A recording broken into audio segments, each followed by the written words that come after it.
Good morning, beautiful souls, and welcome to Bridge the Gap. I'm your host, Nikki Steinhauer, and I hope that you are all having a beautiful day with your wonderful life, just as I was when I was living in Alabama.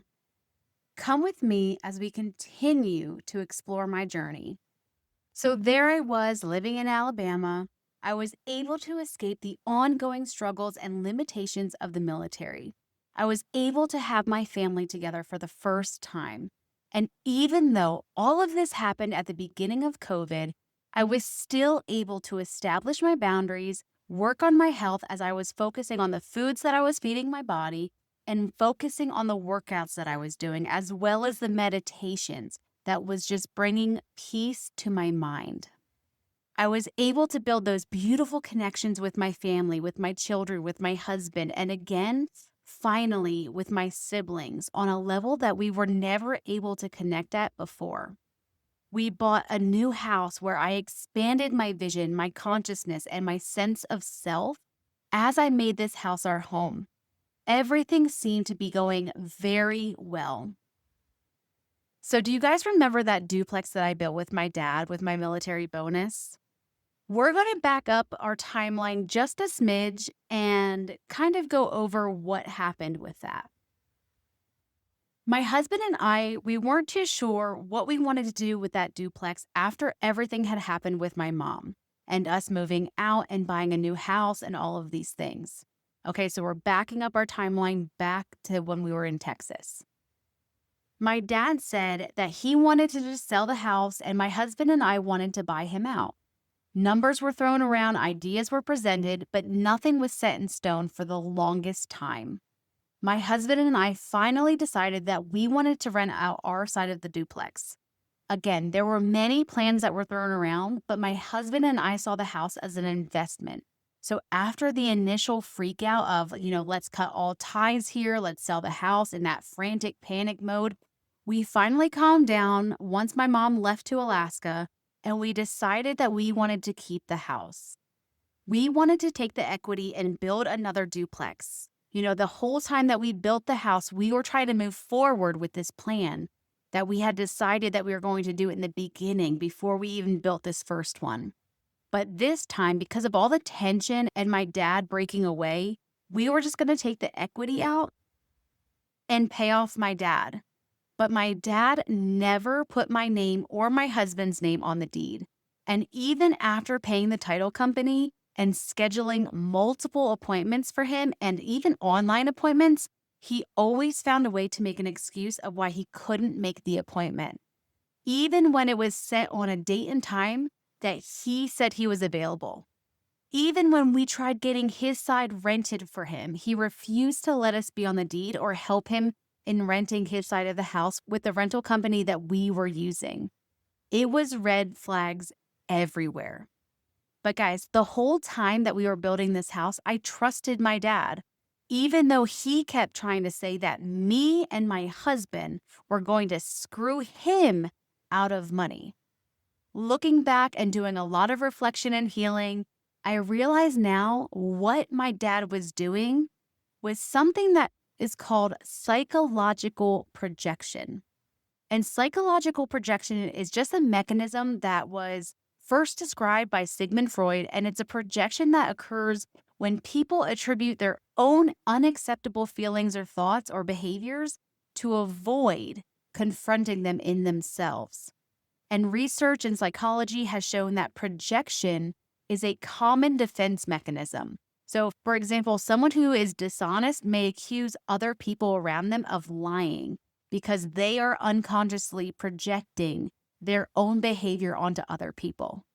And this helps them avoid guilt and cognitive dissonance.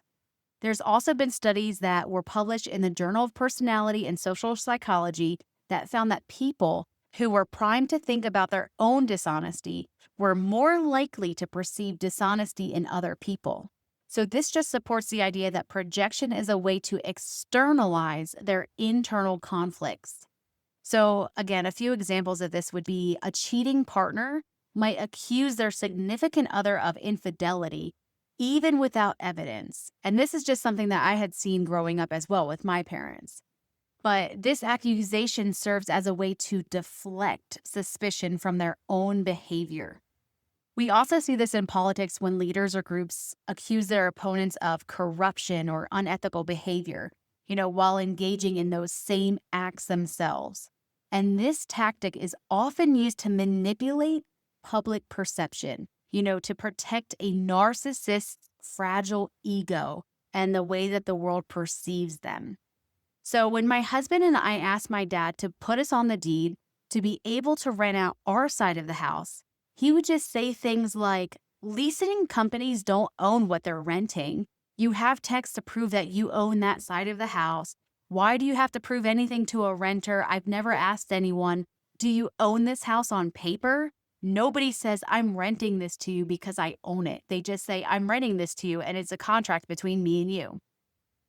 I was very persistent. You guys know me. I am all about doing the right thing. I was very persistent about getting put on the deed. So I just said, I just need everything to be legal because if I rent to somebody, then we sell the house and they ask for the lease and it's under my name, they can throw out whoever is in the house because it's not with the owner. And they can be like, well, we don't know who you made this contract with, but it wasn't the previous owner, etc. All these things. And I don't need something coming up and biting me in the ass later. I told him that everything was beginning to stress me out. And he, of course, played the victim and was like, you? So I said, yes, I have money invested. I have absolutely no say in anything because you won't put me on the deed. I can't do things legally and you keep avoiding doing so. So in my eyes, I'm basically screwed out of my money, screwed out of my house because I have nothing legal to claim ownership and do this properly. This is why in the beginning, I told you that I don't trust anyone.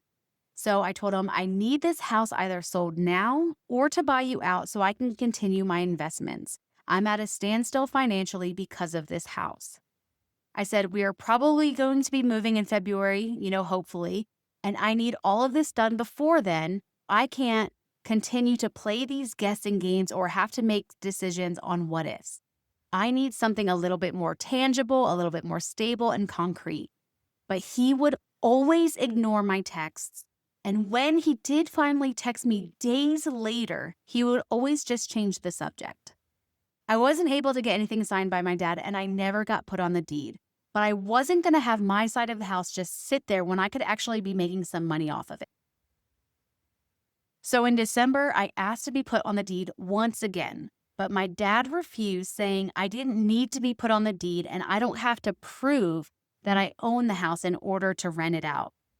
We went around and around in circles, just talking about the verbiage of the contract and all of these things and what I should give to my new potential tenant and everything like that.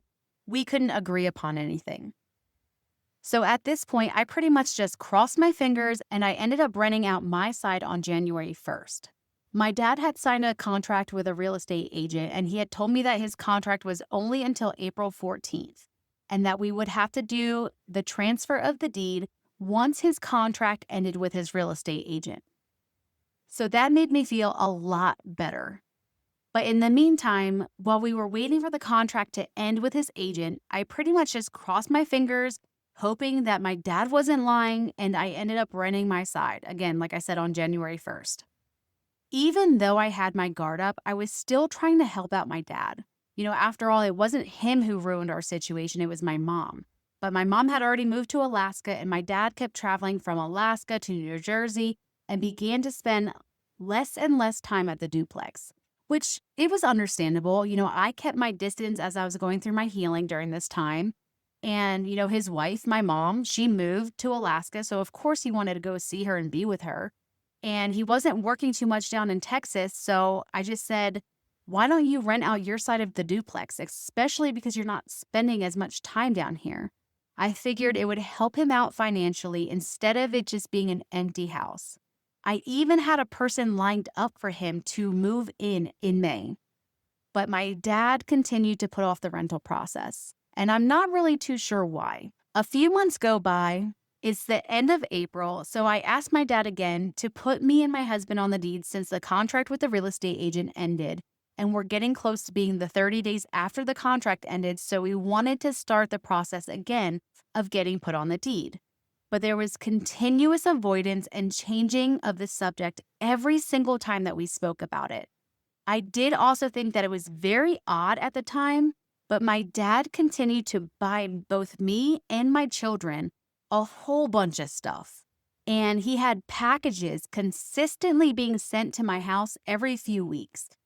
Something that I noticed that when I look back at the whole situation, I realized that his gift giving was actually a warning sign. You might ask yourself, how could gift giving be a warning sign? Gift giving can sometimes serve as a psychological or a social tool to mask guilt, to mask dishonesty, or even unethical behavior. And this behavior is rooted in the concept of moral licensing and impression management. When it comes to moral licensing, research in behavioral psychology suggests that people engage in moral acts, such as gift giving, to offset or license immoral behavior. For example, a study in psychological science found that individuals who performed a good deed were more likely to justify unethical actions afterwards. When it comes to impression management, showering people with gifts can be an attempt to control how others perceive them. This is particularly relevant in this case because it's where someone feels guilty or wants to appear generous despite underlying dishonesty. So an example of this is just through, we'll say, a relationship. A partner who is unfaithful, they might give extravagant gifts to their significant other to alleviate their guilt or to distract their significant other from their behavior. And this aligns with the idea that gifts can serve as a Trojan horse to mask ulterior motives. We could also see this in the corporate world as bribery, in business. Gifts are sometimes used as a form of bribery to influence decisions while maintaining the appearance of generosity. So at the time, this was not a red flag at that moment because I was unaware of what was happening. But it all makes sense now that he wanted to control the way that I saw him as a moral person, as a loving, giving person who was generous and that would never be doing something sneaky behind my back. So August rolled around and my dad had just told us that he had gotten an offer on the house. And I had reminded my dad that me and my husband agreed on paying him out, and our payout was more than what the offer he just got was. I joked around saying, "You want to take less?" And he had said that I had a bad memory and said that I only offered him a less amount of what the person is offering and told me to look back at my texts.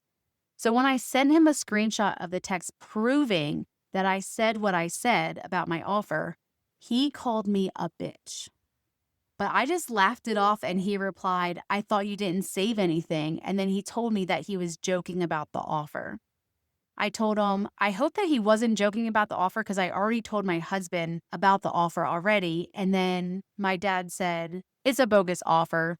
And then he continued to tell me all these stories about how he thought his real estate agent must have thought he was dumb and was playing games with him, just giving him a pretend offer and like all of these things. I just want to stop for a second and let you guys know that evil always has a way of telling you what it's going to do. And this can happen either directly or indirectly, either consciously or unconsciously. And this concept also ties to the importance of discernment and heightened intuition during fight or flight responses. So, research in nonverbal communication shows that people often leak their true intentions through body language, tone of voice, or even subtle cues, even when they're trying to hide them. This is why intuition can sometimes pick up on these signals. This is called unconscious leakage. And then during fight or flight mode, the brain's amygdala becomes highly active, enhancing our ability to detect threats. This heightened state of awareness can make us more attuned to the subtle cues that reveal someone's true intentions. Studies on psychopathy have often shown that manipulative individuals often reveal their plans indirectly, relying on their target's inability to discern their true motives. And this aligns with the idea that evil can sometimes tell you what it plans to do, either in a subtle or in a coded way. In literature and even real life villains, they often reveal their plans either out of arrogance or as a way to psychologically manipulate their victims. An example of this would be a manipulative person might say to you, "You'll regret trusting me," as a veiled warning. This can also come as an indirect revelation through subtle hints such as changes in behavior, their tone, or actions. It can signal someone's harmful intentions. For example, a coworker who plans to sabotage you or your projects, they might start asking you unusual questions about your work or your schedule. But in my situation, when I was speaking to my dad in a joking manner, he straight out told me. He revealed his plan in a manner that I thought was just joking, but he was 100% serious. So, let's say that I was going to buy my dad out for $100 for this house, and he agreed. When we were texting back and forth, he threw in random texts saying, "I'll still take $100. Remember, these aren't real numbers. But I thought he was just joking. So I said, "Nope, it's going to go down every month. We're not on the deed," meaning, his buyout payment was going to go down. I said, "You just need to put us on the deed, and then our name has to be on it for 6 months, and then we can take the equity out. Your contract with the realtor should have ended in April. You canceled with her. We waited 30 days. Then we can do the deed transfer. And then 6 months later, we will pay you." I was like, "You could have been getting your money at the end of October, but you're just sitting on it," just joking around with him. Again, I am thinking we are just joking around about him screwing me over. He then replies with, "I'm just going to sell it for $105 and take $100. Again, fake numbers, but he was still undercutting me, and he kept saying the same amount of money of what he was going to take away, as if he had a set number that he was going to leave off of making money off of this house, regardless of what was left. So it turns out that he was more serious than I had thought. He was literally telling me how much he was going to screw me over, giving me the exact numbers and everything. And this is why he was able to defend his position and stick to his story of, "I never lied to you," because in a weird roundabout way, he didn't. He straight out told me how much money he was going to be walking away with, even if it was nowhere near the original 50% when we first began planning everything. So a few more months go by, and my dad finally agreed and thought it would be a good idea to finally put his house up for rent, or at least that's the story he told me and my husband. He had said that, "You're right, he should be making some money off the house, off of his side. So since no one was living there, it's just an empty space." So in October, I agreed to help him out. I flew out to Texas for a few days to help him pack up all of his belongings and get his house together to be rented. I helped my dad pack up all of his stuff. I hauled it to the storage. I completed and fixed the rest of the things on his side of the duplex, and I got it set up, and I completely cleaned it out and got it ready to be shown and rented out. In just 2 days, I was able to help my dad move all of his stuff to storage. I repainted walls, I recaulked, I put up a whole fence. There's so much more that I did to get his side of the duplex ready to be rented out, because the new agreement was to allow my dad to be able to rent out his side until we were financially ready to buy him out. After I got back home, my dad had messaged me and asked me to make sure that I reached out to the rental company and to be sure that I was CC'd on all of the emails so that we would know that she was sending us the emails and all the documentation over, because he doesn't check his junk mail and he didn't want to overlook it or miss it. So I reached out to her. I asked her to CC me on all the emails. And then about a week later, I did a follow-up with my dad to see if he got the contract yet from the rental company. And he had all kinds of issues with the way that their contract was worded, and he didn't agree with everything that was in their contract. So he never signed with them. Looking back now, I know why he made all of these excuses and he said the contracts were no good. It was because he couldn't go under contract with them to rent out the house because it would go against the contract that he still had with his real estate agent. You know, the one that he was supposed to be done with 6 months ago. But I didn't know that at the time. So I just thought my dad was being stubborn and cheap. Now, if you ever rented a house before, you know that your company is just the middleman and they will never take responsibility if your tenant damages the home. But my dad would not sign unless they changed the wording to them being liable for damages and having to pay for any damages, not my dad. So if the tenant isn't able to pay, he wanted the rental company to pay for the damages. And if you know how they work, they are just not going to accept that verbiage and responsibility. Again, I just thought my dad was being his usual cheap self, so I thought nothing of it, except he was dumb for not renting out his side. The last day of October, 20 days after I helped my dad fix up his side of the duplex, my dad had asked me if I had a written lease with my tenant and what the terms were. So I disclosed all the information to him, thinking he was just going to keep trying to put his side up for rent, possibly privately or something like that. And he began asking, what's included with my side and any additional details like a washer, dryer, things like that. Again, I thought nothing of it. I definitely didn't think he was going behind my back, giving all of this information to his real estate agent that he never canceled with. November rolled around just 3 days after giving him all the information on my side. My dad texted me saying someone wanted to inspect both units and give a bid. He asked, if this guy's bid is doable, are you okay with me selling? I replied with, I thought you took it off the market, where he just replied, 30-day notice. Confused because we were almost 7 months past the time he gave his 30-day notice, I just replied with, what are we calling doable? And he said, close to asking. Again, guys, he wasn't lying per se when he was giving me these short responses. He just wasn't giving me the full truths.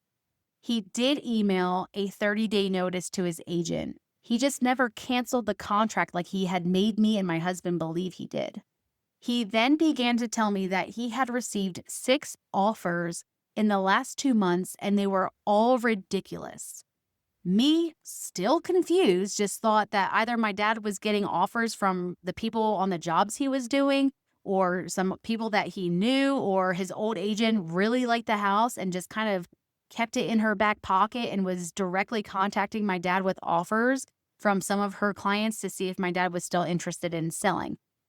I had said, we would be okay with selling, but it would have to be at the right price, and that our tenant's lease agreement would have to be still in place. Again, I was under the impression that these were just random people throwing out random offers, nothing to do with a real contract with a real estate agent.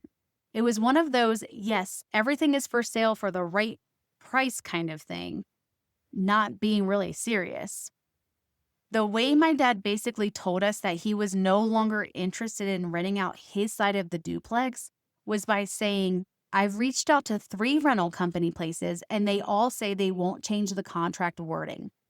I guess in his mind, that was sufficient enough communication to tell us that he was no longer renting out his side of the house.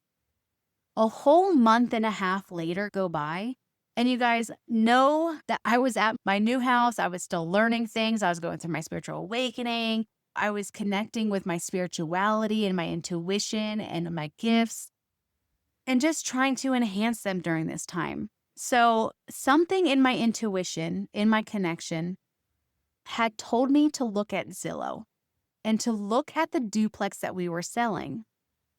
I thought it was just a bizarre thing that came through kind of out of nowhere, especially because for the whole month and a half, me and my dad never spoke about the duplex again.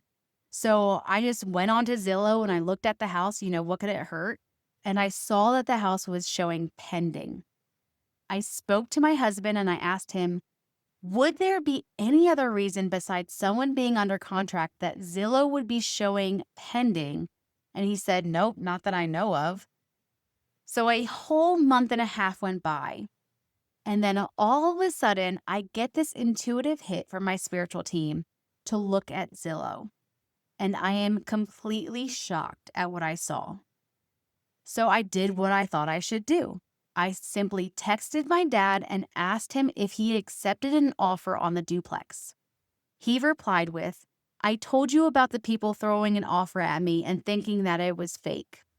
So I replied, "So you didn't accept an offer because on Zillow it says pending."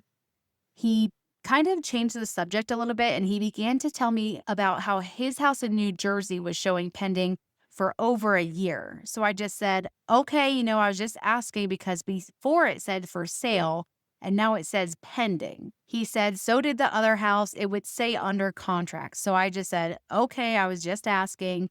And then he replied with, "If it sells, you'll be the first one to know." I did think that change of verbiage was just a little off because he was always telling me when something happens, if we get an offer, you'll be the first one to know, things like that. This time he said, "If it sells, you'll be the first one to know." So again, I thought that was a little odd on that verbiage, but I tried not to think too much into it because he said he did not accept an offer. A few days go by and he had messaged me a message from his real estate agent saying that the lender had finally found an appraiser and he was hoping to go to the house to see both sides. She said that she had no way of contacting the tenants, so could my dad help her determine if it was okay for the appraiser to come out the next day? The real estate agent also said that the buyer is still asking her if the tenant is wanting to stay after the first of the year. My dad sent me the screenshot of what this real estate agent sent him and then replied with, "Finally found? That's why it's fake." I had asked, "What was the offer again?" And he said a number that was about triple all of the other older verbal offers. So I had said, "You had never told us that offer." And then my dad responded with, "It was originally higher." And to go from all of these significantly low offers to around our asking price with the same agent just didn't seem realistic to me. So I had just laughed and said, "Yeah, okay, now I know this lady's messing with you." Especially because of all the stories that my dad was telling me around this lady. You know, it just didn't make sense that all of a sudden all of these super, super low offers and then bam, something that's triple what everyone is offering. It just didn't make sense. My dad then said it has to appraise for the offer or no sale. And then I had mentioned again, like I said, "You never mentioned that offer to me." He then said, "I got 6 offers previously, starting between, we'll just say 50 and $100. And so I had asked, so that was before I went there and fixed things to get it up for rent?" And he said, "No." So then I said, "So after I painted and everything, someone wants more fixes?" So then my dad responded with, "Yes, it seems someone never finished something that they said they were going to do." And I was like, "Which was?" And he was like, "Really?" And listed a whole bunch of things that only an inspector would notice.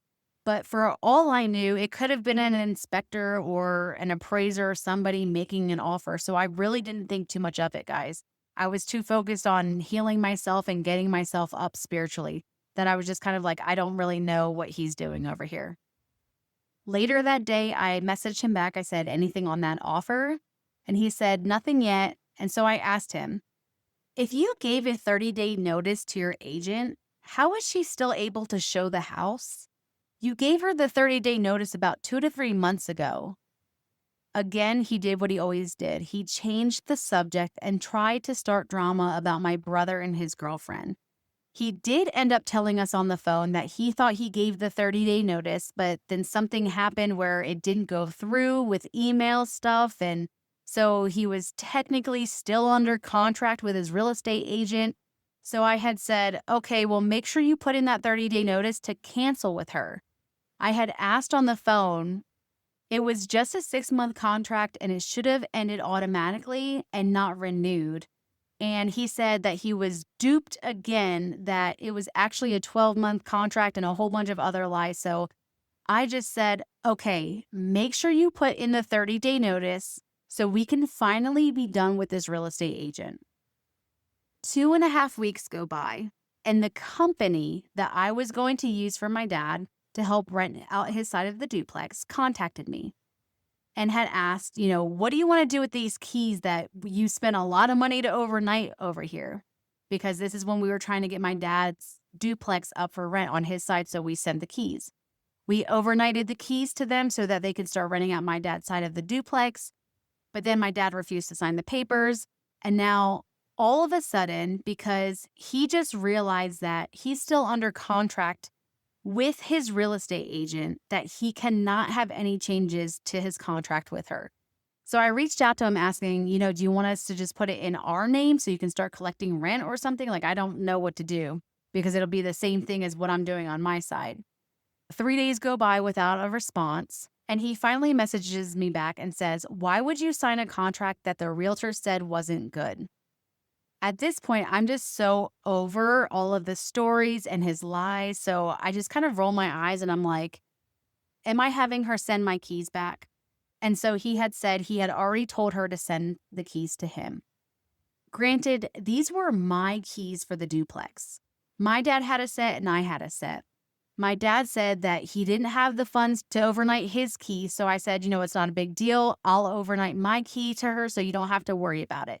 Not thinking that I was literally giving up my keys to the entire duplex. Another week goes by. My dad texted me to get my tenant's name and phone number to get some information from her so he could add insurance to his side of the duplex so he can get his side rented out finally. He even said that he had to put insurance on his side of the duplex because he was dealing with all of that scam shit. And so his insurance company was asking him if he was renting his side and had all of these things.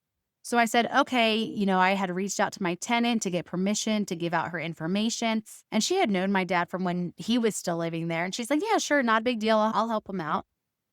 My dad messaged me saying she's probably going to be contacted by them and the inspector for them. So I had replied, the inspector for home insurance? When I spoke to my dad on the phone, he was saying something about forking out a bunch of money for a potential buyer for an inspection, and they had made a list of demands to fix things, and if we didn't fix them, that the inspector was going to go bring all the fixes to the city. Like this whole insane thing. I was just like, okay, I don't know what is going on here. So I had replied to him just extremely confused. What money did you fork out if the potential buyer had the inspection?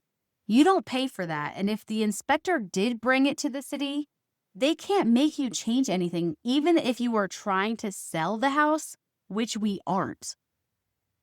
It all passed inspection when we built the house, so I don't understand what you're paying for.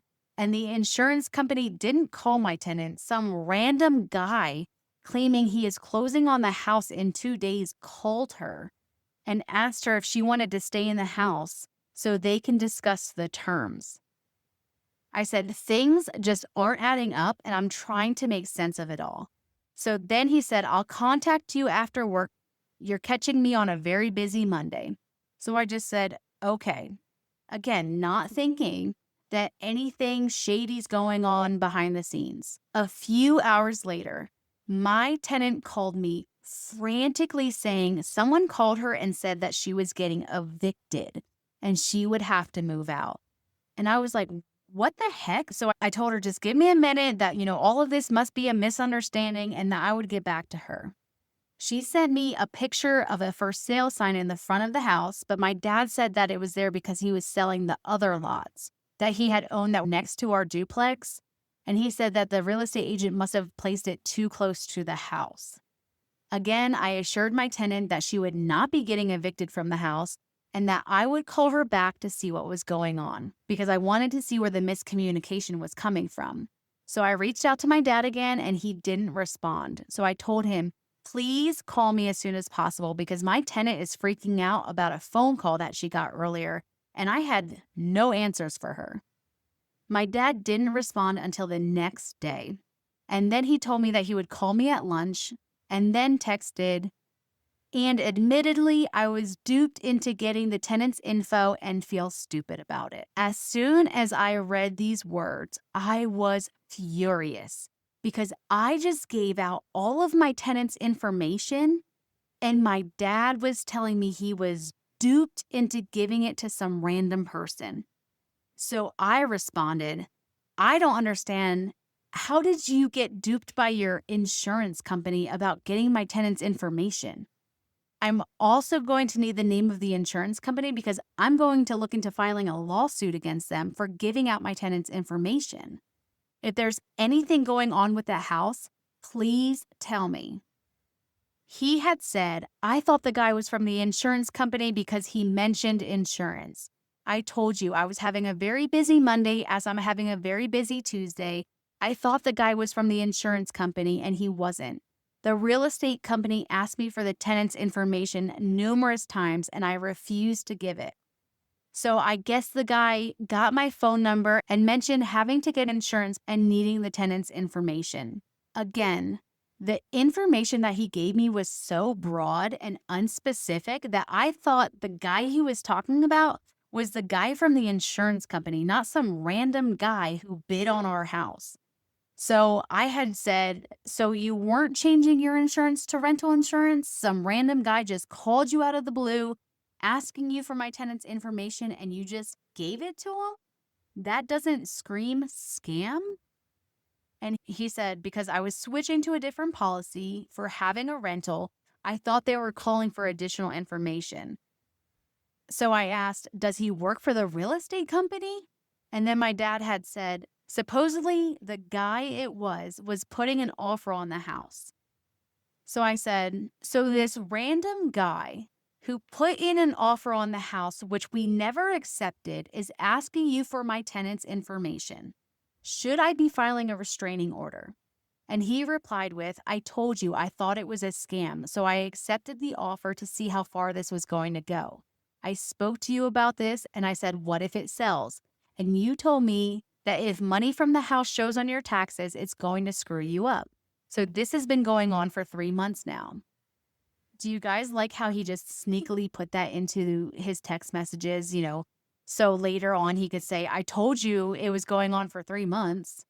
And I love how he's playing dumb because the conversation that we had about the taxes that were going to screw me up that he's referencing here was if I put his rental in my name and I paid all the taxes on it while he collected all the profit. It's crazy how he picks and chooses what items and what words belong to what scenarios. So I replied with, did you call the realtor and cuss her out for giving out your information to some random dude? He replied with, my phone number's on the internet, and yes, I did complain to the realtor and she said I'm terribly sorry. What he's not telling me and disclosing to me was that she was not terribly sorry about the random guy reaching out to a tenant and things like that. She was terribly sorry to be causing issues and doing things without my dad knowing the full story.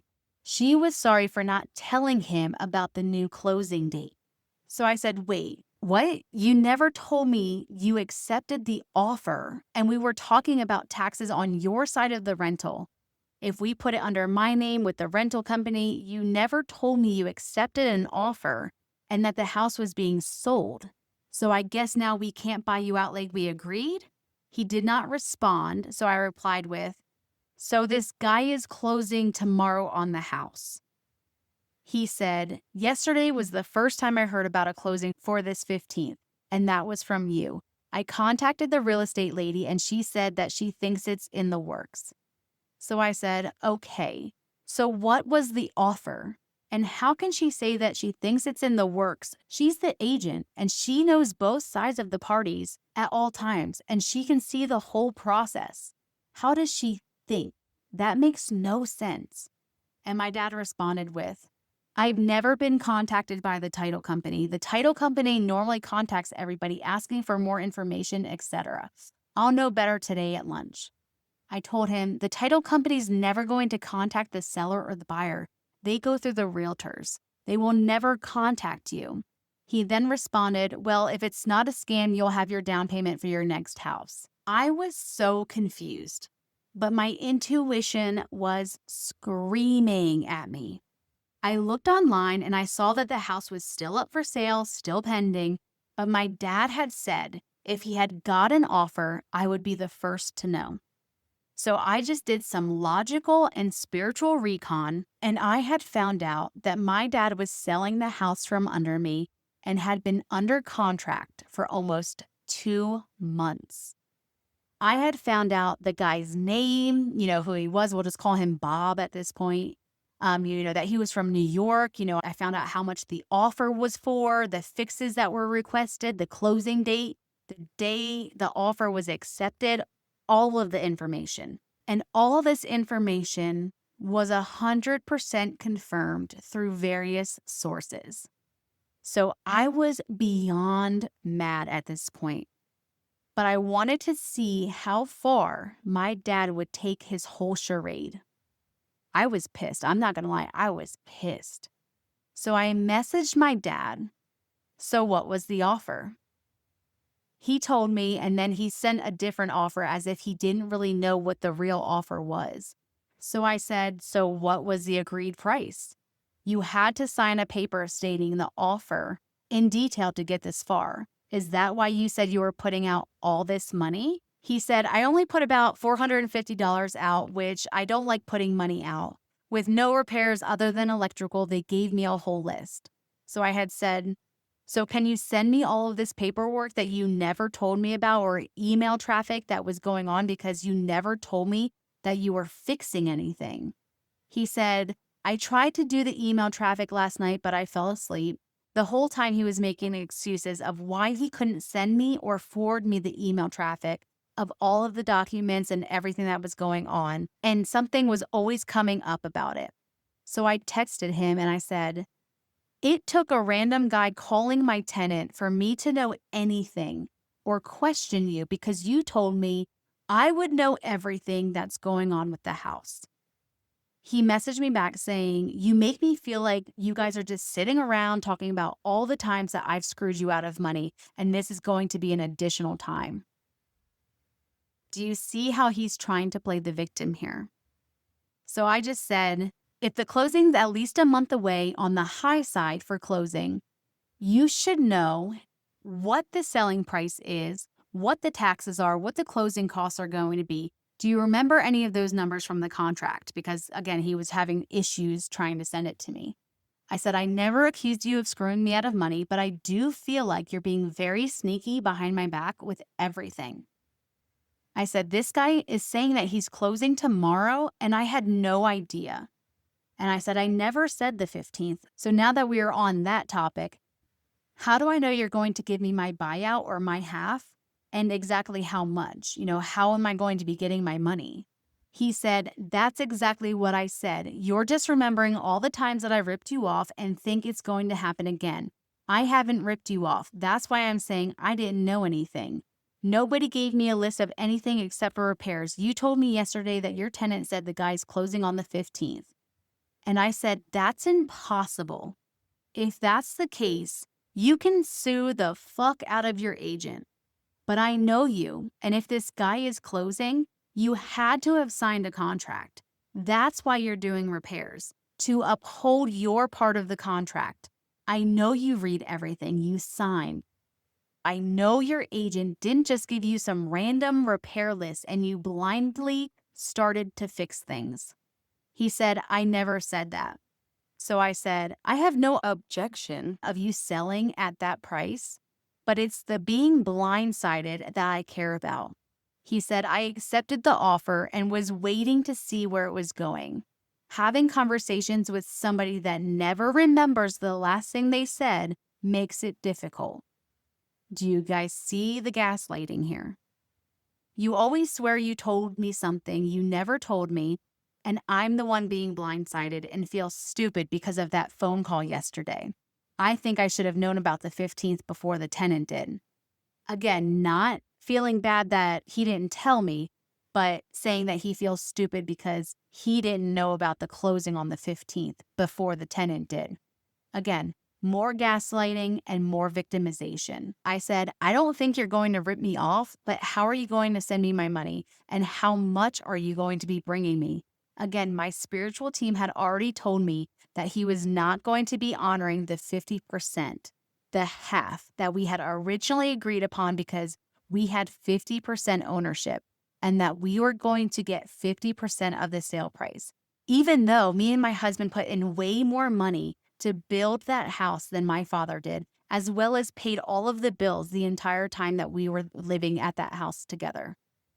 My dad avoided that question by saying the title company will have to give me a detailed expenditure list. He said, I know 19% is out right off the bat. And having sold a home in Texas before, I know what the percentages are, what the real estate agent fees are, and I've been through that process already. So I had said 5% for each realtor. What's the other 9% for? He said, what kind of stupid math is that? 14% real estate tax unless it's higher or lower down there. So I said, so you agreed to pay 7% to each agent for commission? I'm just not understanding the 19%.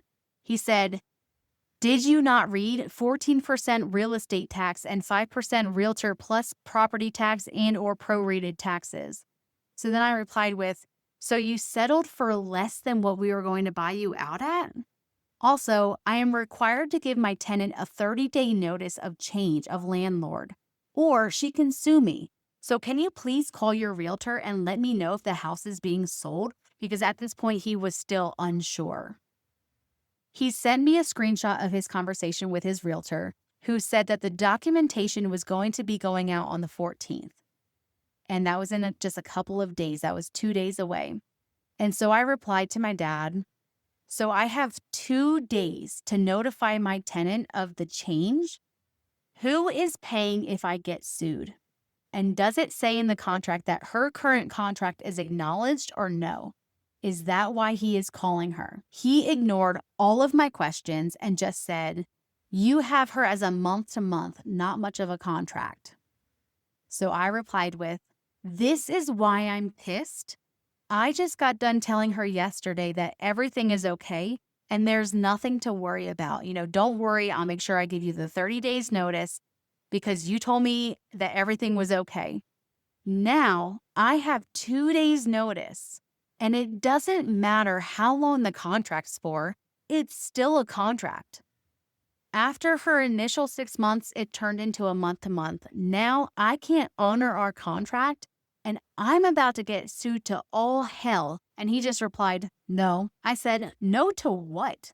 Explain to me how everything is laid out. I need either you or your real estate agent to send me the contract within the hour so I know exactly what's going on, so I'm not getting screwed over.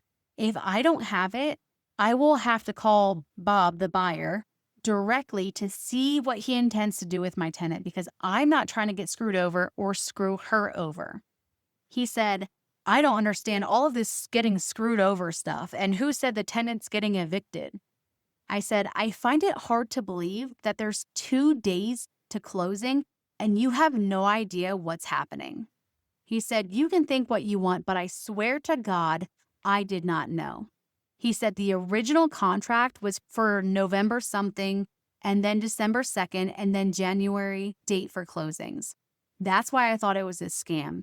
And then there was another one right before Christmas. So I just responded, I just find it hard to believe that in 12 hours, I find out that Bob, the buyer from Bronx, New York, has been under contract since November 26th and is awaiting underwriting to close on the house on the 13th of this month. And it is past his back out date, but you just found out all of this today. How am I supposed to believe that? And if my tenant didn't get a phone call, I wouldn't have known any of this was happening until after it was sold. So I don't see where I'm supposed to trust anything. Again, he simply responded, absolutely.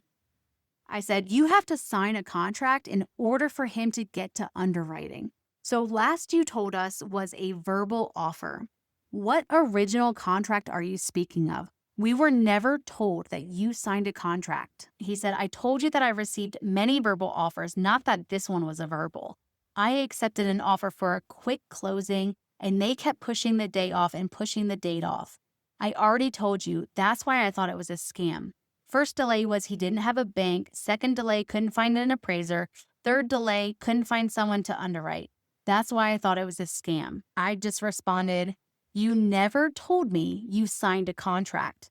He said, I know I told you that this offer was in writing and the best one so far. Also, that I thought she was scamming me.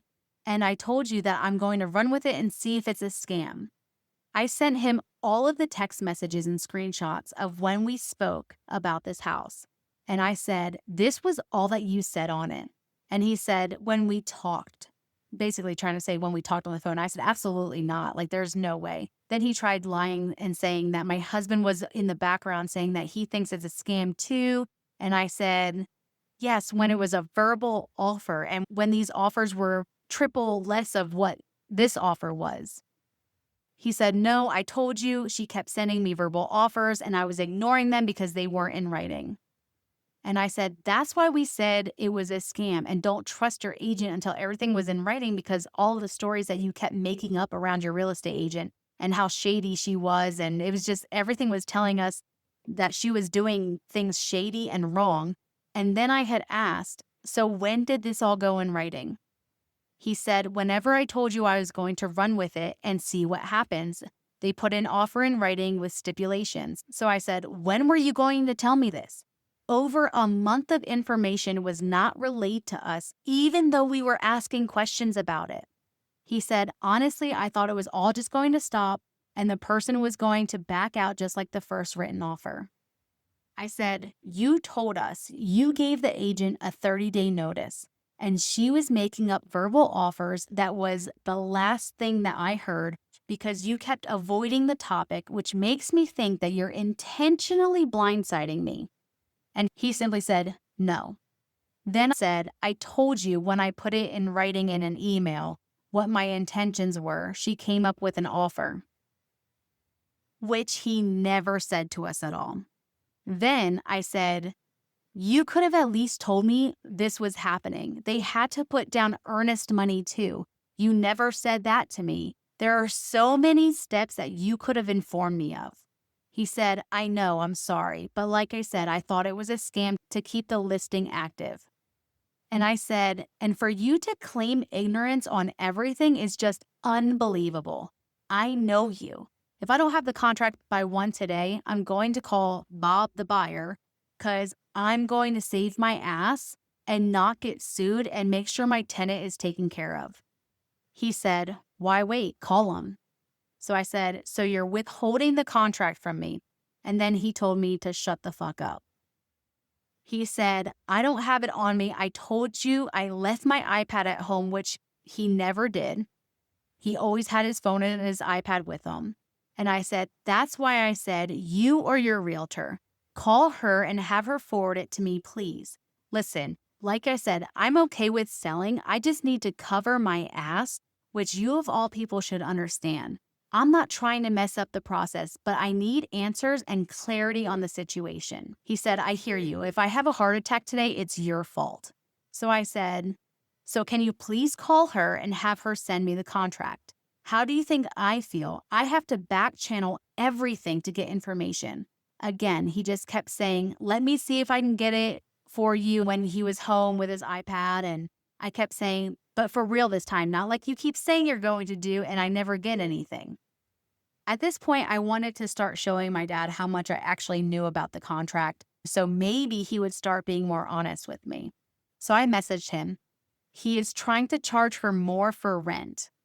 Talking about the buyer. Again, there was more avoidance and not sending me the contract and all of the things. So I said, okay, if I call, we're just going to call her Sue, the real estate agent. I said, okay, so if I call Sue and ask her to send me a copy, she's going to have to call you and get your permission. Can you answer when she calls and give her permission? Still, no answer from my dad. He finally responded that he had the documents on his DocuSign, and as soon as he gets to his email, he's going to send it to me. I said, you have your email and your DocuSign on your phone. He's like, I have my passwords. They're written down, not shared in between devices, which my dad would never write down his passwords. So I just started laying everything out that I knew about Bob the buyer. And I said, Bob the buyer is supposed to be calling me back to talk about my tenant situation because she has to move out now because she can't afford his new rent. I need to know what the contract says so I can have an educated discussion with him about the situation. We are trying to have everything figured out before he flies out to Texas in a few days. And I can't believe he's never seen the house in person. I guess he's trying to fly out tomorrow to look at it before the closing on the 14th, which was just in a couple of days. After sending my dad some additional information, he finally started to send me some portions of the contract. He sent me cropped out pictures with big black boxes on them covering portions of the contract. He started to send me the stuff so I wouldn't reach out to the real estate agent. But I continued to say, can you please stop sending me edited versions of all of this stuff? I want unedited versions, not these screenshots that are being sent out of order, half-paged, and all kinds of crazy. When I was reading through the bits and pieces of paper that he was screenshotting and sending to me, I had said, so he had signed this on November 1st, and you didn't tell me that you got a verbal offer until December 16th. But it was already a signed contract. And you were originally supposed to close on November 26th. Where are the prepaid portions? Where's the closing costs? And where does it state the percentages? Can you please just send me the full contract and all the supporting documents to my email? And then I had provided my email address. He kept ignoring me, so I was giving him more information than I knew. I said, so the offer was for, blank amount, or was it worked down to this amount after the inspection? I kept saying, hello, can you please respond? Can you please send me all of the paperwork for the house? After him not responding, I just said, so you're just going to ignore me again. He started sending me bits and pieces of the old original contract and nothing of the new ones. So then again, I just started laying out information. He continued to send me cropped versions of these old contracts, and I kept saying, I don't want these edited versions. Stop cropping them and editing them. I want the original documentation. And he was saying, this is the only way I know how to send it, which I know for a fact was not true. And I said, you can save it to your files on your phone or your iPad and send it to my email directly. I said, stop playing dumb. And he gave me the thumbs down.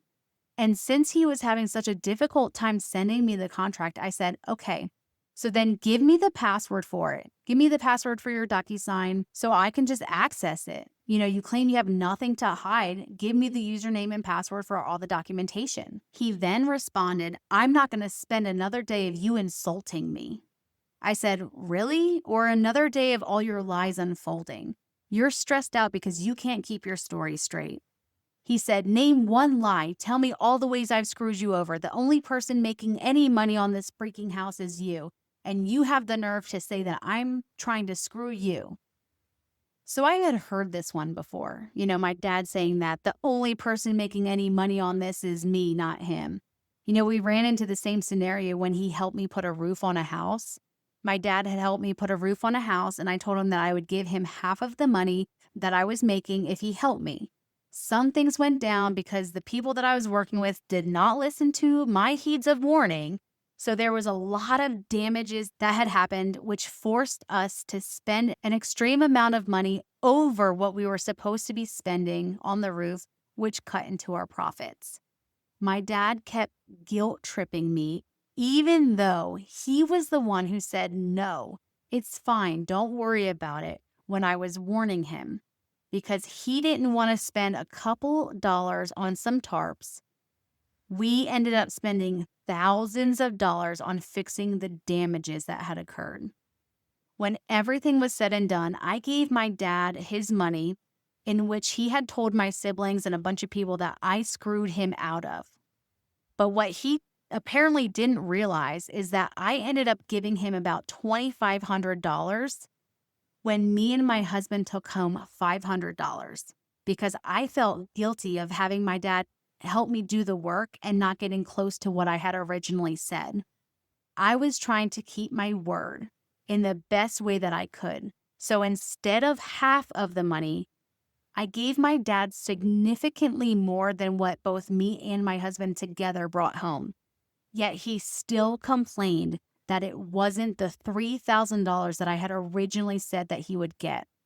Even though, as I had said, we spent thousands of dollars of our profit to fix all of the mistakes that he told me don't worry about because he didn't want to spend a couple $100. Actually, I think it was less than $100 on a few tarps. Yet I still unproportionately gave him more. Yet I was the one who was ungrateful for the help, and I was the one who profited off of the roof, and he was the one screwed out of money. So he told other people. So hearing this word, or this phrase, I should say, of you're the only one profiting off of this, it may have triggered something of a defense mechanism within me. Like, first of all, as a parent, there is no way that I would be arguing with my child if they profited more than me. I'd be like, happy for them and cheer them on and be proud of them. I'm not a greedy person. So, this just wasn't the case here. Greed and selfishness around my dad. And, again, it just triggered something inside of me, another fight or flight mode episode. And I wasn't going to be the punching bag this time, all of his lies and deceit. So I straight out told him, listen, I already spoke to 2 real estate agents and some lawyers, and all I have to do to end this sale is to make 2 phone calls and the deal is off. I do not want to do this because I want to sell the house and just be done. You have not been upfront with me about any of this. You lied about the offer, the time frame, the offer amount, trying to get it rented, and you keep saying what I know you'll know, yet you can't even send me the contract. I do not trust anything you say, so I need to see the documents. Why are you withholding everything? And he said, sending you the contract is withholding, and I can't help that you don't have a memory. I told you that there was an offer. I told you I was going to write it out and see if it was a scam. Do you want to keep saying I never said it? Keep believing it. I said, sending me bits and pieces and edited portions of the contract is withholding, so yes. He said, do you want to have bad blood over this make-believe stuff you're thinking? Again, the gaslighting. And I said, I sent you the text of when you told me you got an offer on December 16th, but you already were supposed to close on November 24th. No, I want you to stop sneaking behind my back and finally be honest. He said, if you have the ability to read and comprehend, it says proposed closing date. Everything says proposed. I have not lied to you yet. I said, yes, because it can't have a final closing until it goes through underwriting. I know the process. Then he said, then why are you saying there was a closing date in November 24th? Everything says proposed. I said, because he signed the contract and you signed the contract November 1st. And you told me December 16th that you got a verbal. You obviously signed the contract. How is that verbal? And every time I asked you about it, you avoided me. He said, I never said this contract was verbal. I said, I got numerous verbal offers. You have a poor memory and you only hear what you want to hear. I said, okay. So then you disclosed to me that you got many verbal offers, then withheld the nonverbal offer. He said, now you're just being retarded. I said, then you tried telling me the offer was for this amount, but then maybe this amount. He said, actually, it was this amount is what I thought it was because I was going by their after realtor fee. I said, nothing in that contract shows your agent fee or wherever 19% came from. He said, you're still being retarded. 5% realtor fee and 14% realty sales tax. See, even after I told you that yesterday, you're acting like it wasn't said. I said, I asked for the breakdown and you never gave it to me. What is the real reason you're not sending me the documents? And again, when I said evil reveals itself, he says it straight up. He said, because I'm a lying thief that has been screwing you over for years. And I just think he's being sarcastic. But again, evil will show itself every single time. So I just roll my eyes and I said, what is the reason you're not sending me the documents? Again, ignored me. So I said, so ignoring me again. Also, 90% of X amount is this amount. So after paying taxes, we will be left with this amount. So I still don't see where your offer of this is coming from. And I said, if anyone is creating bad blood, it's you. I just don't understand, even being caught, and you're still denying everything. Last chance to come clean about everything. Still no answer. I said, I have 3 options. 1 before closing, which I prefer not to do, and 2 after closing. Ball's in your court. If I don't hear back by noon, then I know you're not willing to disclose all the information and I'll have to move forward. Still no answer. I said, correction. If I do not have all of the documents pertaining to the sale of the address via unedited, uncropped PDF in my email, I will have to move forward. Again, I gave him my email address. No answer, no response. I said, so if the electrical passes today and you sent in the receipts for the electrical repairs and Bob, the buyer, walks through and accepts everything, and we end up closing tomorrow, we are talking X amount sell price minus all the fees and everything. And so my half is going to be X amount. Agree? Still nothing. I said, are you just going to avoid me until after the walkthrough tomorrow at 12 or until closing? He said, why? Are you itching to insult me some more? I said, I just don't understand the avoidance. He said, I just don't understand the insulting and accusations. I said, I just don't understand the sneaking and half truths. And then he stopped responding.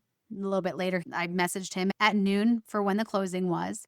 I said, how's the closing coming along? He said, not good. The fence is knocked over. And I said, okay, what's the plan? He's like, I don't know. We're waiting on responses. I said, do you need me to take care of it? I have contacts out of there. And he's like, I'm waiting to see what they say. So I said, okay, so once the fence is fixed, we should be good. And it was just like this whole big thing of, it was scheduled for the 14th, which is today. There was just a little bit of a delay because he still needed more answers. There was a walkthrough. Everything kind of got pushed off, and then inspections and things like that. So he kept asking me some more information. And I'm like, they were supposed to have the walkthrough at 12, then closing afterwards. Like, what happened? And so he starts asking me some more information about my tenant's rent and some adjustments. He's like, they're still doing some adjusting and whatever. And I'm like, okay, yeah, sure. What adjustments?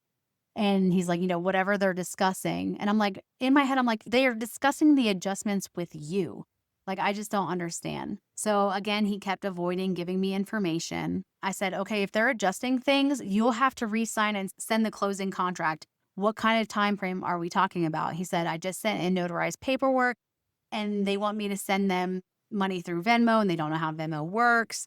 So I'm like, okay, are we talking another week? Or, did you just overnight the paperwork today?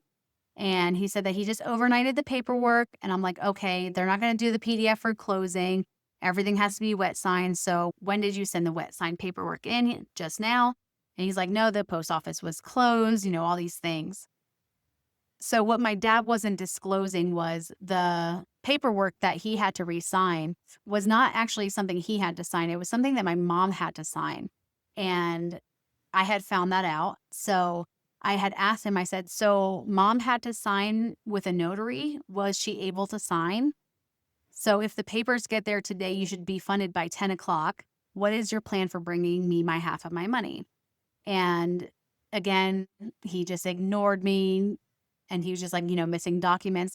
And the thing is, I had reached out to my mom and asked her, did you know that my dad was selling my house from underneath me? And she swore on the lives of all of her children that she had no idea and all of these things.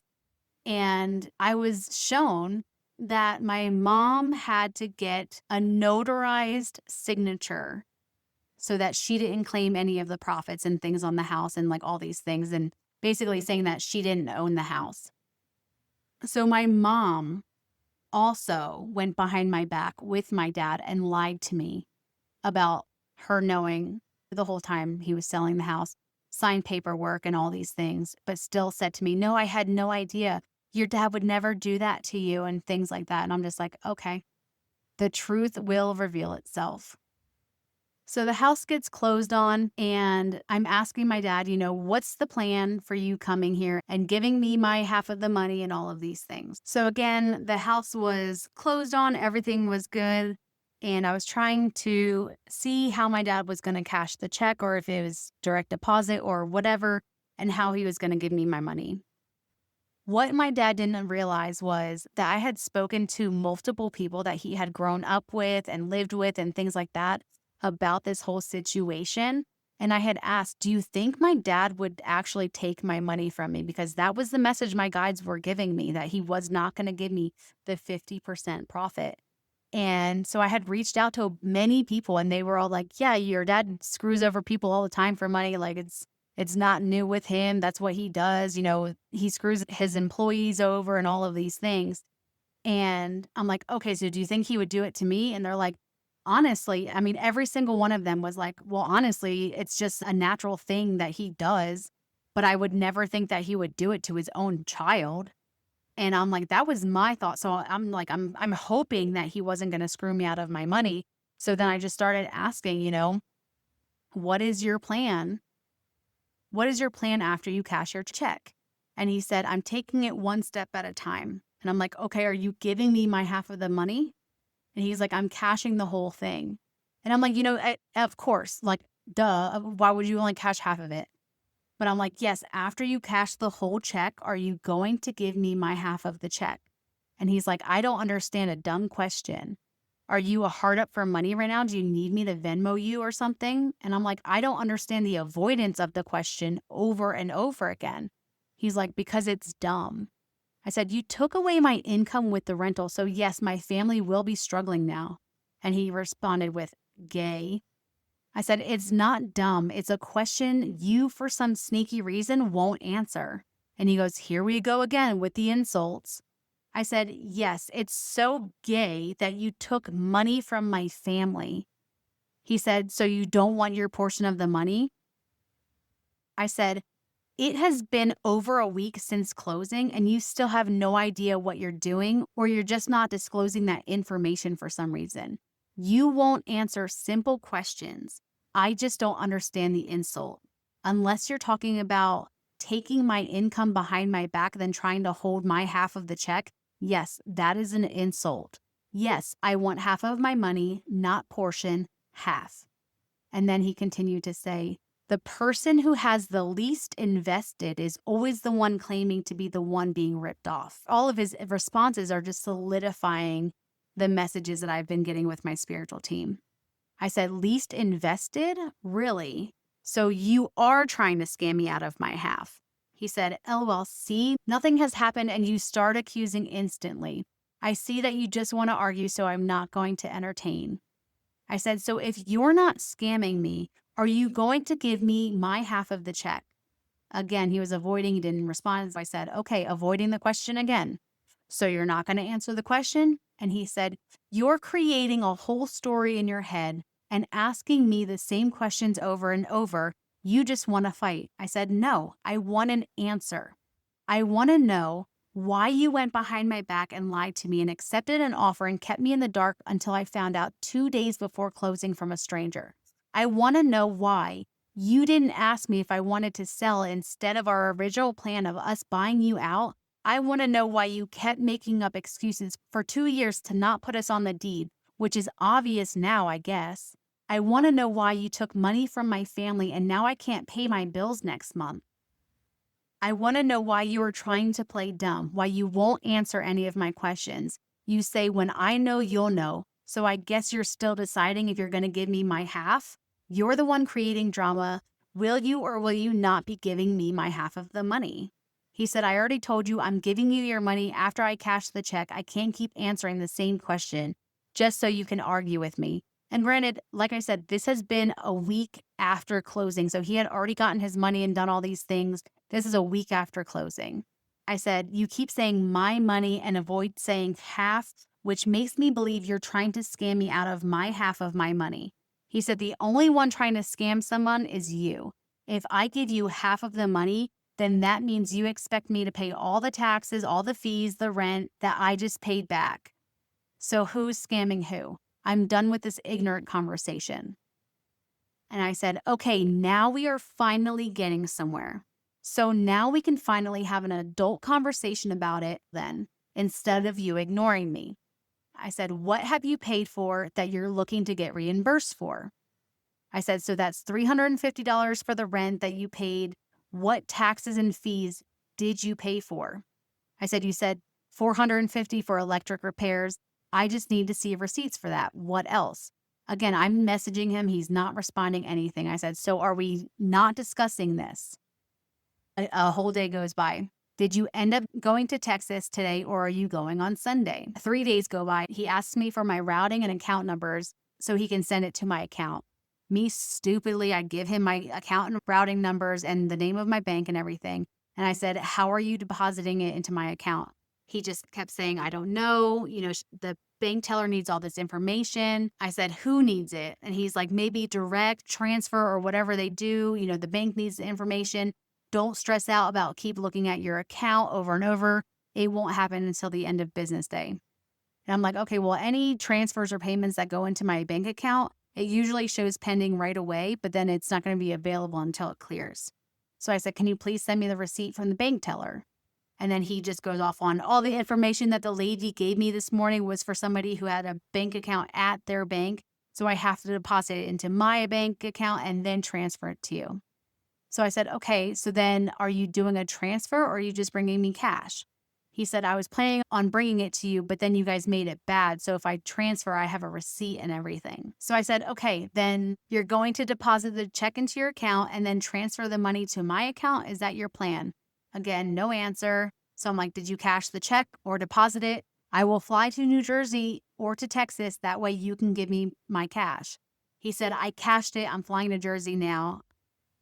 So I said, okay, don't deposit my money. I will come up to New Jersey and get it. And again, at this point, because of his constant days of avoiding me and just the way he's been treating me and avoiding things, I'm pissed off at him. Like, honestly, I'm angry, infuriated, and in survival mode, still transitioning through these ascension and awaken processes. So he texts me and he goes, your tenant came home, so I rang the doorbell, but she didn't answer. I still have stuff in her crawl space. And I'm just like, okay, just to clarify, don't deposit my money. I'm going to fly to New Jersey to get it. So he had wanted to call me a see you next Tuesday, but he did not put the T at the end when he texted me back. So my dad says, make sure you tell me which day you're coming to be here so I can take it out. So I flew into New Jersey. My sister picked me up from the airport and I went to where my dad was staying at my brother's house.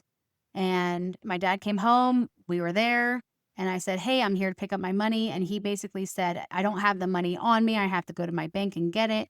And then I have to give them notice and like all of these things. And I'm like, okay, cool. And he's like, okay, just meet me in my job the next day or at his bank. So that way he could give me the money. And I'm like, okay, I'm tired. I just traveled in. I am going to go back to my sister's and I'm going to go crash. And then I'll meet him at his work tomorrow and collect my money and be out of here. But he had messaged me at 4:00 in the morning saying, you do know it's weird that I asked you to tell me that you're coming so I could have the money out. Then you pop in with like a gotcha moment. You drove in heavy traffic just to come here and say, let's go home. I'm tired. That's just bizarre. And in other words, he was taken back that I would just show up and be in my power to take what was mine. And I said, it was last minute. I didn't think you put the money in your bank account yet. And he's like going off about how he doesn't trust my brother's house and things like that. So I'm like, okay, whatever, I understand. And he said, he had texted me saying, please come up with a number that you will be happy with so I know how much to take out. So I gave him a number, given all the portions and everything that he had given me with the taxes and stuff. I gave him a number significantly, I'm telling you, significantly less than half. That way, everything was taken care of and all the like bits and pieces and real estate tax and like all taxes, we gave him like thousands more after all that was paid off. And he responded with, so we are still not going to be realistic. So I said, that's less than half, and that is my number. He said, since you guys are hooked on this 50% thing, please write in detail the exact 50% that you guys gave.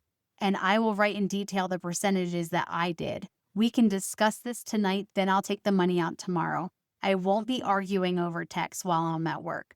Basically, he was trying to buy his time because I said I was leaving the next day. And I said, my sister already said she's bringing me to you at noon. I don't have time to play games with you, and I have a plane to catch.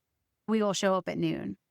He said, I also told you to contact me when you were coming. I don't have time for games either. I said, I am here. You said last night you were giving me my money in front of my sister today at noon. He said, you showing up unannounced isn't my problem. And I said, okay. And I told you last night I was here and you agreed to pay me today. I don't see the issue. He said, the issue is you guys not being realistic. You guys keep talking about an agreement that you guys know you didn't stick to. And I said, okay, I'll be at your job at noon to get my money. He said, okay, you'll be leaving empty-handed without an agreement. I said, don't waste my time or my sister's time. Just give me my money so this can all be done and we can go our separate ways. He said, that is why I want an agreement. I said, we had an agreement from the start. I'm not going to change it. He said, you guys changed the agreement. I said, we absolutely did not. I said, I will see you today to get my money so our partnership can be finished. I don't know why you want to carry this on. He said, if I don't have an agreement, I will mail a cashier's check by the end of today. I said, no, I want cash like you agreed to. Then he said, then we need an agreement that you have to stick to. I said, I'm not leaving here empty-handed. I came up here to get my money. Bring me what you think I'm owed. Where am I meeting you? I am done playing your games. He said, when you start insulting somebody for doing something that you've never done to you and still continue to insult, I'm not understanding the game. Like, I really had no idea of really what he was talking about there. But I'm like, where are we meeting? He said, you don't want me to waste your sister's time, so I'm not going to have you riding around looking for an argument. I said, I am not. I'm just trying to grab my money and leave. It's simple. Then we can be done with the situation. He said, yeah, I'm sure. Now I know why every time I talk to your son, he does the angry thing because he hears the shit talking about Pop Pop. I said, first, my son always does that. That's just what he does as a toddler. And I said, this isn't about the kids. This is between us. Where am I meeting you? And I'm just like, first off, I'm not like you. I know that kids are supposed to be kids. I would never, ever bring my children into this situation and tell them what's going on. That is not a kid's responsibility to go through all of that. So then he goes, I also don't remember an agreement that said I was going to do 80% of the work or find 100% of the contractors, 100% of the deals, and be the only one at the house almost every single day. And I'm like, okay. Which was just funny to me because he thinks that he did all these things, but I'm like, I laid the flooring, I painted, my husband did the roof, we did everything. But he was just like, come up with a number that you're willing to sign off on and I'll get back to you. I might just have you meet me at the bank. And I said, I told you my number. I don't know what your number is. Bring me what you think I deserve. Because at this point, I'm like, I'm not leaving without something. So I said, okay, then I'll meet you at your bank at noon. He said, well, your number doesn't even make sense. All you have to do is please look at the closing papers, add the fees, and any and all repairs. And I don't want to hear you're only responsible for 1 year. I said, okay, where's your bank? Because I'm like, what closing papers? You never sent me any closing papers. You never sent me the fees. You never sent me any receipts or anything for repairs. So what am I even supposed to be looking at? You want me to look at all these things and make an educated thing, but you're not telling me any information. You're withholding all this information and just saying, tell me what you deserve. So I'm like, okay, where's your bank? And he goes, Jeff said, you guys are only responsible for the year that the tenant was there. So none of that even makes sense and all these things. So I said, okay, I'll see you at noon. Is that at noon at your bank? Is that what you're agreeing to? He said, give me a number, then I'll tell you where to meet me. Now I have to work. I said, I already did. He said, not agreed. I said, so what is the number that you're going to give me? He said, the one we agree upon.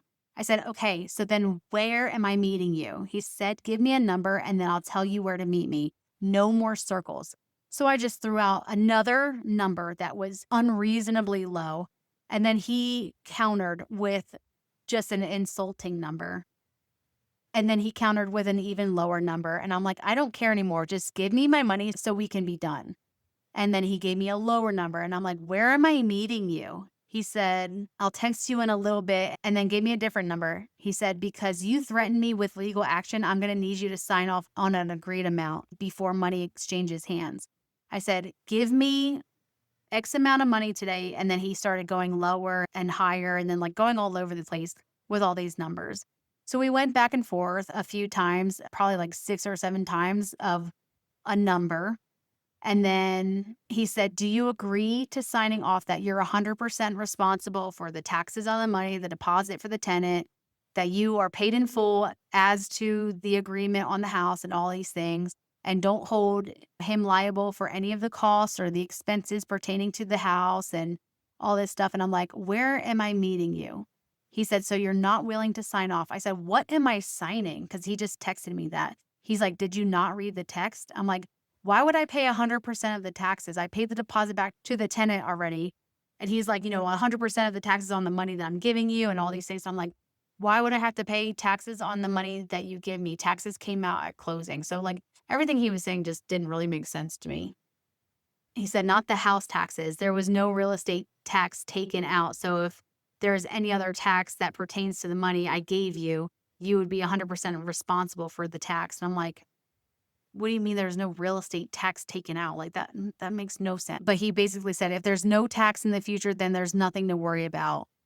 And I was like, okay, then you're not responsible for any future taxes. I said, I'm not paying for you to take money out of your account. Like, so I wasn't sure if he needed to pay a fee or something like that. And he's like, on my money, yes. I said, if your bank is taxing you to take out the money, he said, the bank doesn't tax it. The government does. Banks charge fees.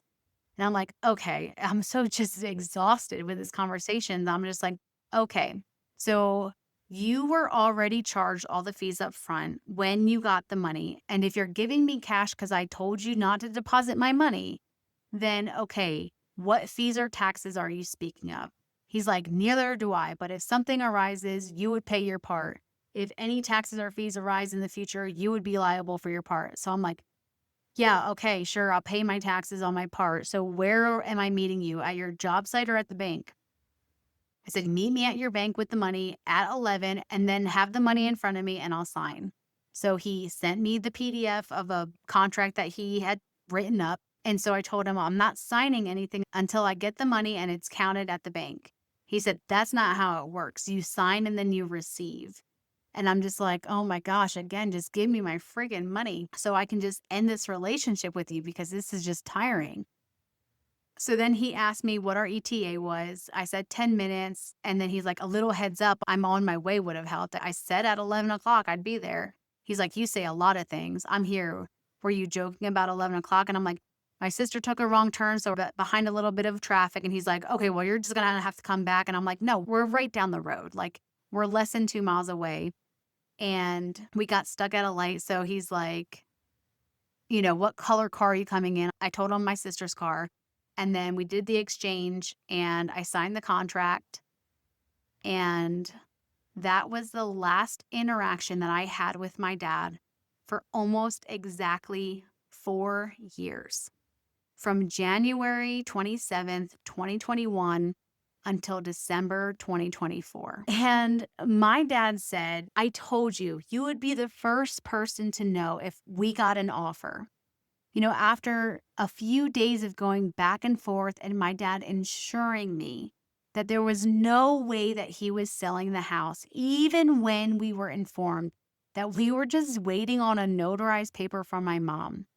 Again, my mom knew my dad was selling as well, even though I reached out to her and asked her, and she swore on the lives of all of her children she had no idea. Just before closing day, I disclosed the information that I had, and my dad tried to convince me that I had no idea what I was talking about, and if somehow he was selling the house, it was because he signed a paper that he thought was a scam. Again, why would you sign a paper that you think is a scam, especially for my dad who is so beyond cautious with everything? I have no idea. I was just completely taken back at the thought that he thought that I was just going to fall for all of those lies. And the continuance and avoidance of answering any of my questions, just the rude comments on how I had no idea what was going on or what I was talking about. When I asked, when would I have my half of the money, he just kept responding with portion. I will bring you your portion. He just kept avoiding saying half. When I flew to New Jersey and confronted my dad, he said to meet him at his work the next day and that he would bring me my money. He texted me later that and said, give me a reasonable number, a number you think that you deserve. It was just so exhausting. And at that point, like I said, I didn't care what he gave me at that point because it didn't matter what I agreed or said. He just kept going down and down and down in the number. And again, like I said, I flew all the way up there. I wasn't leaving empty handed. And to be completely honest, it would not have mattered if we made $10 off of this house or if we made 100,000 million cajillion billion dollars off of the house, okay?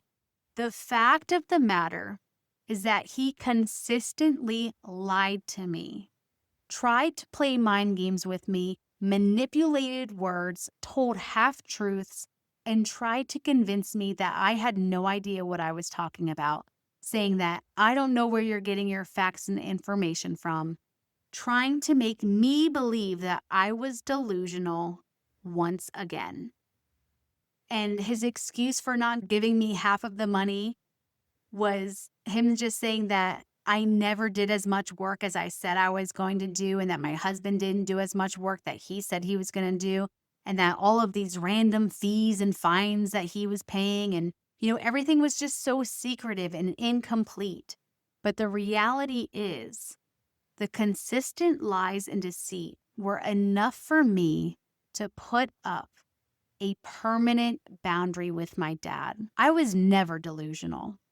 My intuition and the messages that I received were 100% factual. The way that I was told things would play out by my spiritual team, they played out exactly how the messages came through to me. And it was in that moment that I knew that I could not push my intuition off or ignore it anymore. It's so funny because so many people say, you cut your dad off because of money. And, again, I just have to laugh because God only knows what he's telling other people. And that's okay. That has nothing to do with me.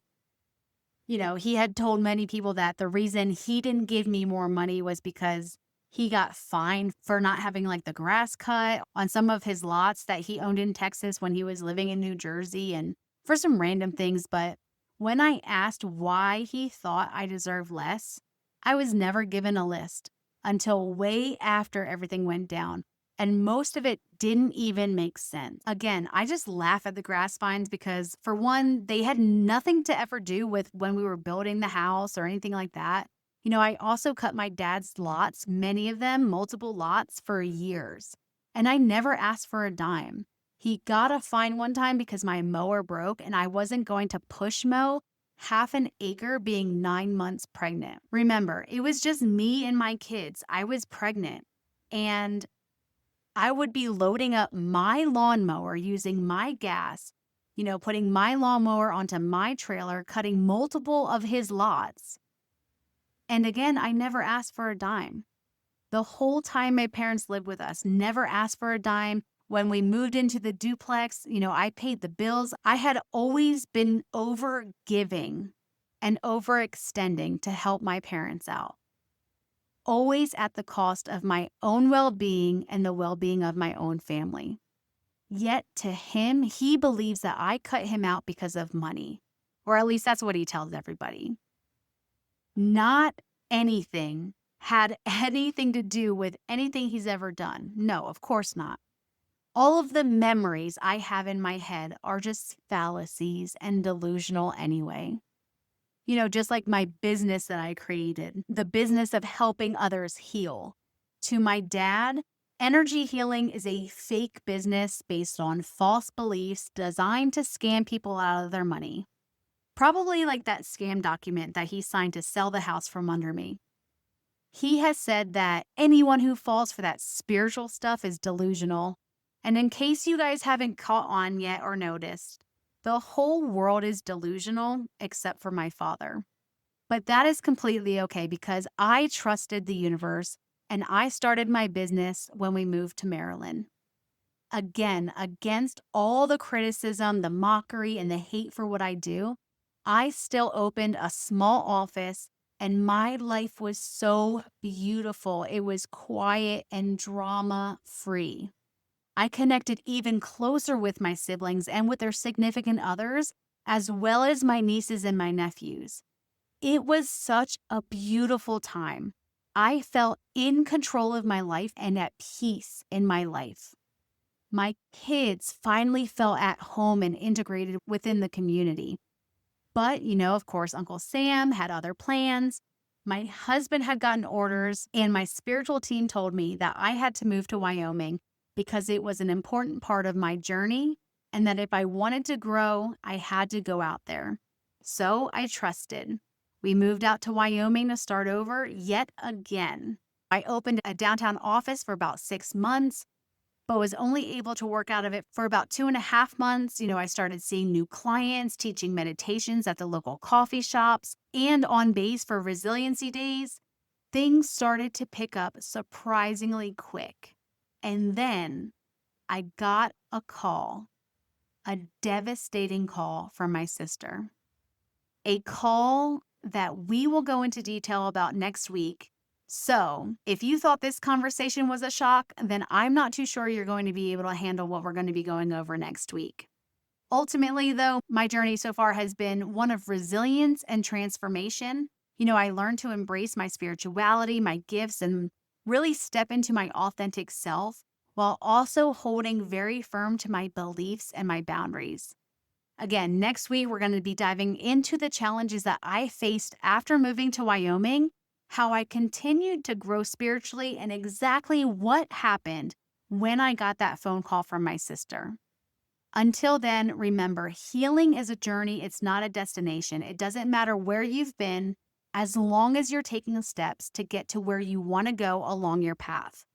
And you have to trust in yourself as well as Source. Thank you all for walking my path with me so far and being a part of my journey. Until next time.